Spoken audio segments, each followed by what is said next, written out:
Monday, Week 8, the Patriots hosting the Browns. Drake May has been so much fun to watch. Patriots up 9-7 in the third quarter, first and goal from the 7. May finds Hunter Henry in the end zone for the touchdown. I love how they use those two tight ends in New England. Just the variety is outstanding. Here's the next Browns possession. Dylan Gabriel's pass picked off by Robert Spillane, who returns it to inside the 20. Think about all the additions that this Patriots 14. team. A linebacker, wearing 14 with the visor. We're 14. Ensuing Pat's drive, third and goal on the 1. May connecting with Stephon Diggs for the touchdown. That's his Browns possession. Gabriel right here, launching it down the field, but it's intercepted again. Jalen Hawkins gets that one, so that's Gabriel's second interception of the game. The ensuing Patriots drive, first and 10 from the Browns 39, and man, Kayshon Boutte is playing so well. It feels crazy. like every week that throw between quarterback and receiver happens. Yeah, Patriots go on to win it, 32-13. It's been really a great story to watch what Drake May has done and Mike Vrabel taking over this team and Josh McDaniels and all the things. But, Peter, what makes this Pats offense, in your mind, different from last year? They're so well coached, and this quarterback has taken such a giant leap, but they're so unselfish. If you go through it, a different receiver leads them every single week. Sure. It could be Boutte one week, and I think I'm saying that right. Yeah, Boutte. It's Boutte. Diggs, Henry, Hollins, Stevenson led the team in receiving yards, and they celebrate each other. It's no coincidence. That's what Mike Vrabel preaches. Go celebrate your teammates. There is absolutely not a single selfish person on this offense, and Drake May is just scratching the surface. Think about how scary this is. The kid is just in his second year, and he gets better and better every single week, and Josh McDaniels is feeding him more and more and more.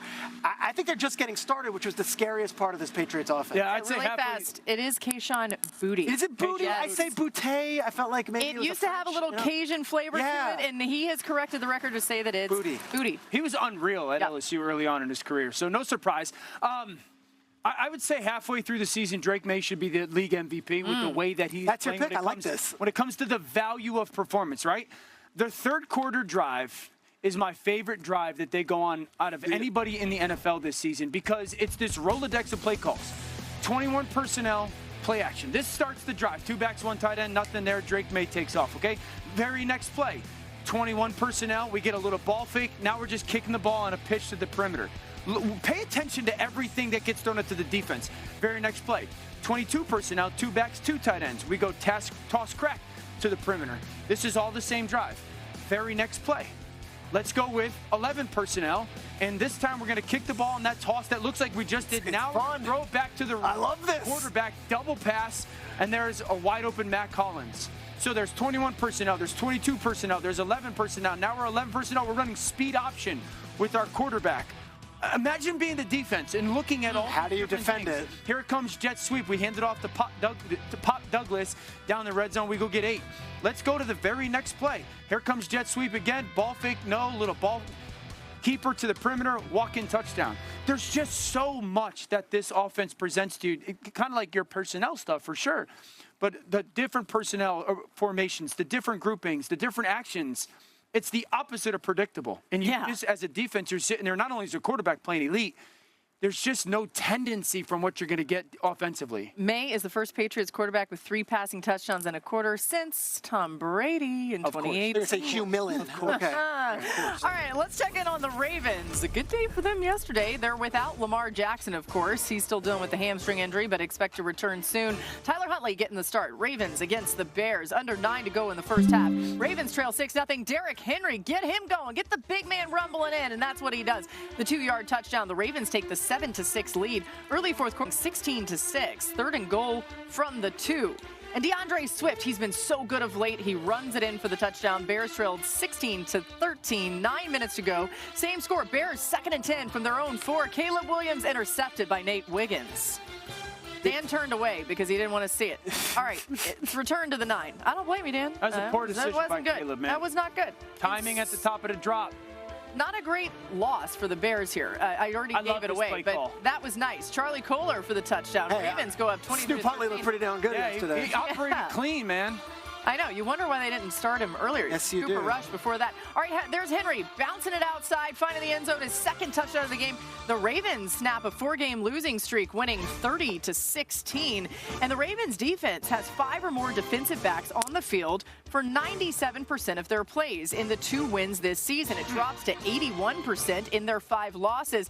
No surprise, the nickel package has been much more effective in the 2 wins. So, RC and Mina, tell us a little more about this. Listen, we've watched this defense be absolutely putrid at times this season. But, Mina, what's changed in the last few weeks that's allowed Zach Orr's team to flourish?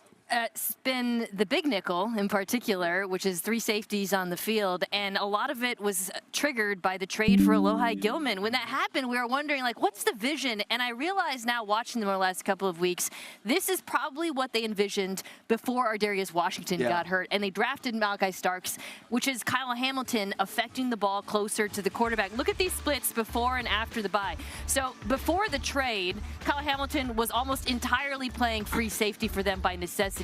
Since then, they've been able to play him at slot, where frankly he's best, but also on the defensive line, closer to the line of scrimmage. He's constantly threatening as a blitzer. Sometimes he doesn't come, but then when he comes, it affects the quarterback, and then he starts worrying about him.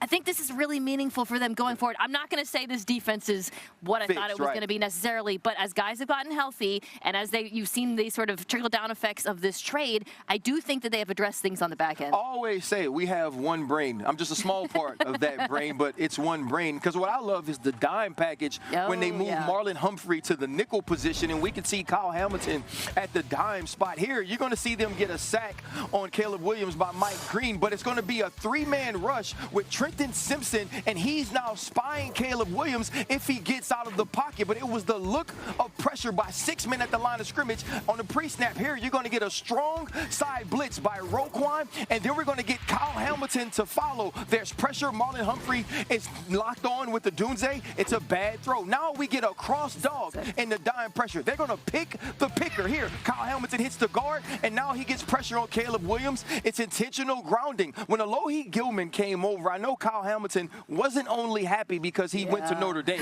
He was happy because it would allow him to do what he does best, Mina. Roquan Smith was also unbelievable. Yep. Okay, so this is important because here is the Ravens' schedule. They're 2-5. The Steelers look vulnerable. Yep. I see a lot of potential wins here over the next 7 games. And the question always been, okay, cool, Lamar comes back. The offense can be better. This defense was horrible in the first part of the season. But as we just discussed, the pass defense has improved a lot. Roquan Smith being back helps with the run. Watch out for the Baltimore Ravens. Listen, they might be back from the dead. Very much like we see with D'Amico Ryans and Jalen Petrie, what we see with Jesse Minter and Derwin James, we're seeing the exact same thing now with Kyle Hamilton. He's one of the best players at his position, but he affects the game best when he's at the line of scrimmage, and that's what we're seeing, Laura. Yeah, putting everybody in positions to succeed. And, Mina, I hear you on the Ravens. They are the FPI favorites in 9 of their 10 remaining games, as you saw there. Don't look now at my Super Bowl pick. It just might be right, okay? You just never know.